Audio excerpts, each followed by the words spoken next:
tonight by prophecy that I believe this is where we are prophetically.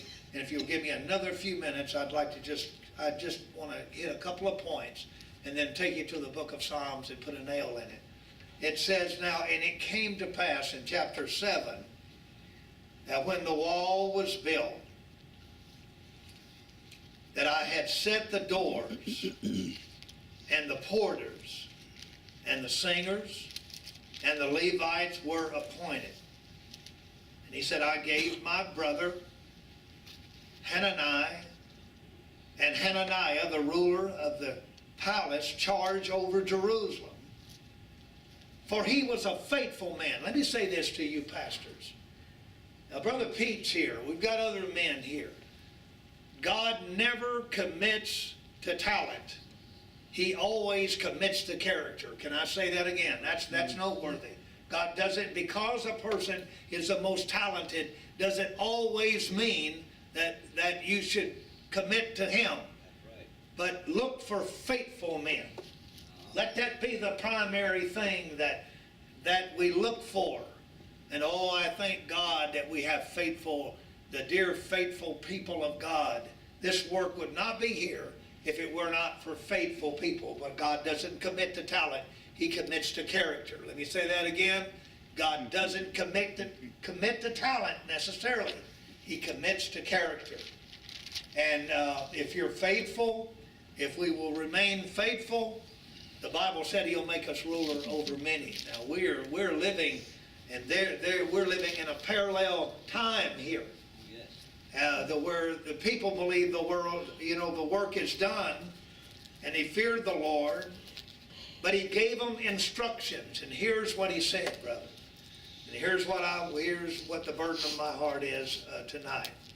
Here's why I say that much of the church is backslidden. Here's why I say that overall they are replacing the theology that is wholesome and right.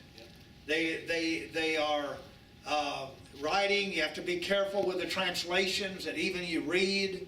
Be careful, study, always have good books that you can read, but be careful in the translations that you read.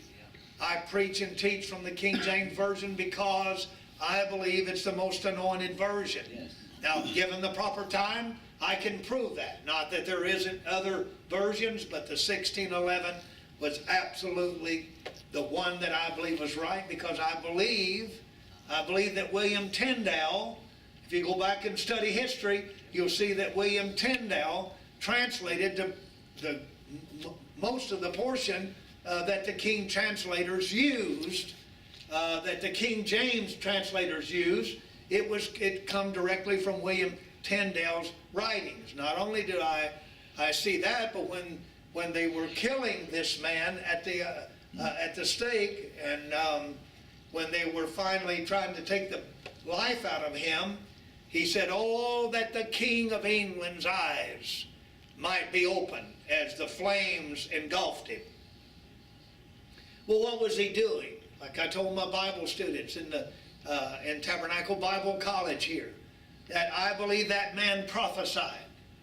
I don't think that he just said, "Oh, that the King of England's eyes be open," but I believe that the gift of prophecy worked in his life. And though it wasn't in the early church, it wasn't as a gift, but holy men of old spake as they were moved on by the Holy Ghost. Not just men in this Bible, but great reformers, men that reformed. Martin Luther, Calvin, Husk, all of these men that had something to do with the formation of this Bible. Well, William Tyndale cried out, "Oh, that the King of England's eyes may be open." And it wasn't long until after that man's death that King James came to the throne. And when he came to the throne, of course, he summoned these translators together. And he asked them to help put together what we now call the King James Version.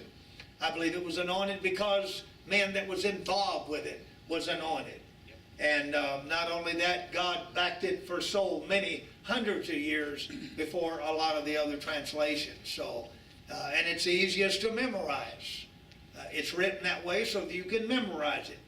And so anyway, that didn't cost you anything. I just threw that in for good measure. But when it comes to having things right and having the order right, we have to understand that in chapter 6 and verse 15, he said, so the walls was finished. Well, it's finished, but there's work to do. How many will agree that in Nehemiah 6 and 15 it says the walls were finished, but there was still work to do. We can't give up on the project because we believe the walls are finished, but he told these men to do something, and I'm going to ask you tonight to pray that we will set men over the doors. And if we ever watched our homes and looked over the doors of our houses, we must do it now. Yes. If there ever was a time that we needed to protect young people, it's now. If there ever was a time when we needed to guard our families and guard from the onslaught of evil coming in, the epidemic. The other day we prayed with a woman and her son, 32 years old, overdosed, going on to be with the Lord. I guess tomorrow we'll be attending his funeral.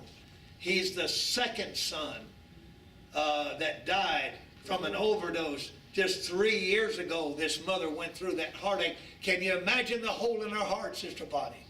Can you imagine the way that mother feels? Well, you know what I did? By God's grace, I asked my wife to pray. I asked people around me to pray. I said, would you pray that when I call her, that she'll answer the phone? I didn't even know what her name was. And when she answered the phone, I said, is this Mrs. Christopher? And she said, yes, it is. I said, what is your first name? She said, my name is Bonnie. I said, Bonnie, can I talk to you? And she said, yes, you can. And I said, I want to talk to you about your son, Nathan. And did you know God opened the door for me to minister to this lady? And that there was a 30-minute conversation. You know, now you can say, oh, well, but Brother Lonnie, you can talk anytime, anywhere, any time of the day. You know, I was talking about Brother Marlowe not long ago, how that, you know, he could do that, and God's blessed him with doing that. And I was saying that to somebody else, and they said, well, I know somebody else that's pretty good at it. And I said, well, who? They said, well, you. And I didn't realize that. I just, you know, I don't speak as much as he does, but I can tell you this, God directed me on the telephone just the other day, and I said, there is hope in Jesus. There is hope in Jesus. But notice this verse, everybody, before I close. Notice this verse 3. And he said, these are faithful men. I gave them charge over Jerusalem, verse 2, faithful men. I explained that. Verse 3, and I said unto them, let not the gates of Jerusalem be open until the sun be hot. And while they stand by, let them shut the doors and bar them and appoint watches of the inhabitants of Jerusalem. Now that's an important verse. Let somebody guard the hearts, guard the doors, keep the enemy out. Do you want to give the church over to the devil, or is there anybody here to stand against that? He said, don't leave the gates open. When that sun is at the right place, you set appointed times. You close the door. And he said, when you have the appointed time, he said, then you open the door. And he said, because I have appointed watches of the inhabitants of Jerusalem, and every one in his watch, and every one to be over and against his house. Now we must pray for the church.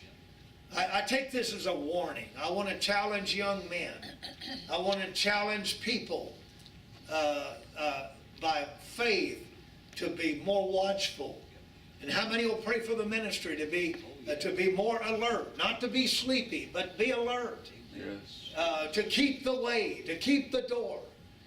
And see, here is something I want to point out. Now, I want you to notice this. And as I move through these verses, I want you to notice it. And let me slow down enough to teach it. Look at verse 4.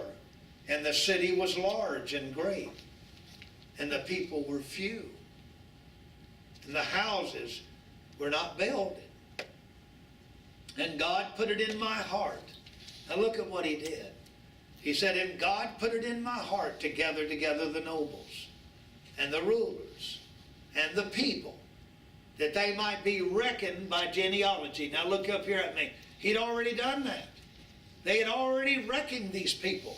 They had already called these people and made a register. This is the second time he did it. Why? See, I look at things and say, why? Why did he do this? Did you know, as we read through here, and he said, and I found a register. I found a register of the genealogies of them that came up at the first, found written therein. Are you glad your name is written in the book of life? I mean, would you say with me, Lord, I'm in that register. I'm a part of that register. Yes, sir. Now here's the 90 miles as a Bible teacher. Let me tell you where I'm at. Thank you, Jesus. I've taught the gospel enough to know that when you start in here, let's read one more verse and then I'll say this. These are the children of province that went up out of captivity, and those that were carried away by Nebuchadnezzar the king of Babylon, and carried away and came again to Jerusalem and to Judea out of every city. Now look at all of this list. Look at all of these people. Now, here's the thing. When you see this, if you get a Reader's Digest Bible now, this won't be in there. See, the Reader's Digest Bible cut out all of the genealogies. It's gone. It makes it easy reading. You can pick it up. But you're not reading these names. Well, but Brother Rhodes, I don't want to go through these names. Well, let me say this to you. Did you know that there's people in this register, there are people in this list that other people left out? Did you know that there were people in this register that other people discounted? But when David became king, one of the young men, and I can't think of his name, he was a young baby that was dropped by the midwife, and he was crippled in the story, and the midwife dropped the baby, and he spent his whole life crippled. Now he was one of Saul's offspring. Right. Did you know he was the grandson to Saul? Yeah. Did you know that when David became king, praise his wonderful name, that he inquired of this boy, the one that was dropped by the nurses? I can't get his name. I just can't bring it up. But you can research it. Did you know David brought this boy? Put him in his tape. Can I be honest? Sister Elizabeth, how many babies have we dropped? How many babies over the years have we dropped? How many people have we brought in and we didn't handle them right? We haven't dealt with every case right. We've tried. But how many know that through prayer we can start guarding that? We can start protecting that. We can change that. Oh, yes. David changed it. He said, where is he at? He said, send and bring him to me.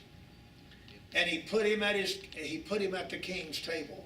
And there are circumstances. Now, when you look at this, as a Bible teacher, that's laborious. Oh, that's laborious. Every one of these scriptures, laborious. Another, in Judges, chapter 14, long list of who inherit this land, what the boundaries are, all of that, long line of people. Hardly anybody ever looks at it. You know what God's saying? He's saying that I'm a God of boundaries, and these are your boundaries, and this is where you're going to exist, and these are my laws, and these are my ordinances, and if you want to be blessed of God, you'll live within the confines of these walls. And everybody that don't want to do that, they won't be in this list. Right. So they numbered them. Aren't you glad you're numbered? Oh, yeah. How many see what I'm trying to say? I may not get it over, but I'm trying to say something here. Now, I want you to go with me over to the last verse I want to touch. Let's see. Let's go back to, let's go to Psalms 80.